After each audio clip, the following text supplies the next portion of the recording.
Which version of the truth do you have? Clayton's or David Schulten? Or is there a third version that I haven't heard yet? Clayton told me what David said to you. It's all simply untrue. What is true? I don't know anymore.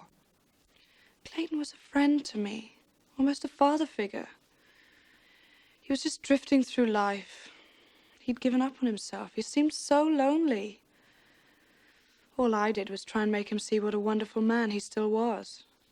If he was lonely, he had an entire family to comfort him and tell him how wonderful he was.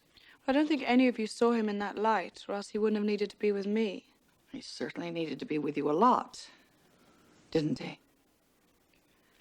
Nothing ever happened between us. And for how long would nothing have happened if I hadn't found out about you? Don't you see, it was almost over between us by then. Clayton was back on his feet in business. He's a fine man, Mrs. Farlow. He needs your love and support now, not your anger. When I was your age, that would have been an easy thing for me to do. But at my age, it's hard to put your dreams back together once they've been shattered. I'll try and put them back together again. He loves you. It's you he wants to spend his life with, not me. I'm truly sorry I'm responsible for any of this.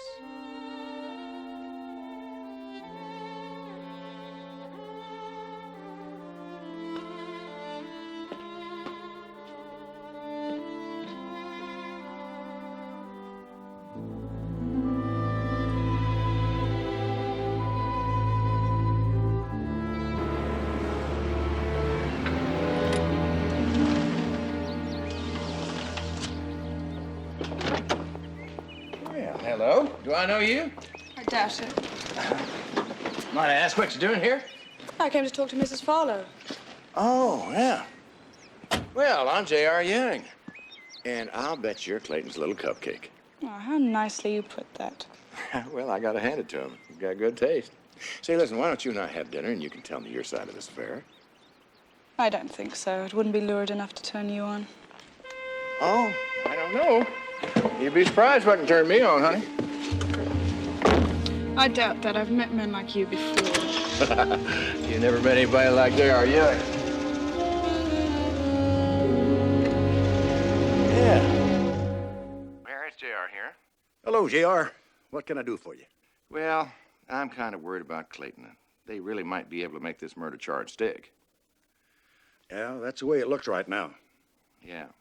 Now, that little girl he was involved with, what's her name? Laurel Ellis. Right. You know, she might be able to shed some light on this and help poor old Clayton. I'd like to talk to her. Well, she's already given a statement. Yeah, I know that, but, you know, if I met her face to face, maybe I could get something out of her. And, why don't you pick her up and bring her over to the office tomorrow? J.R., I'm not assigned to the case. I know you're not assigned to the case. Just pick her up, tell her anything you have to, and get her over to my office tomorrow. Got it, Harry?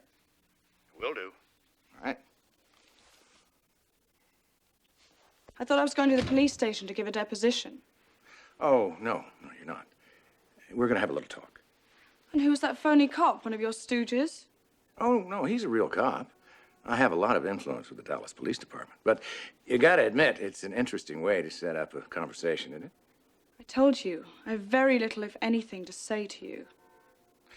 And I told you that I wanted to hear your side of how you broke up my mother's marriage.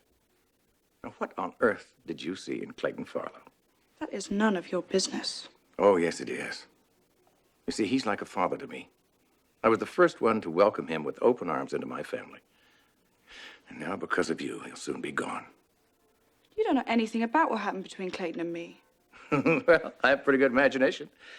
And I don't know about Clayton, but if you'd have been with me, you would have been properly and frequently vetted, my dear.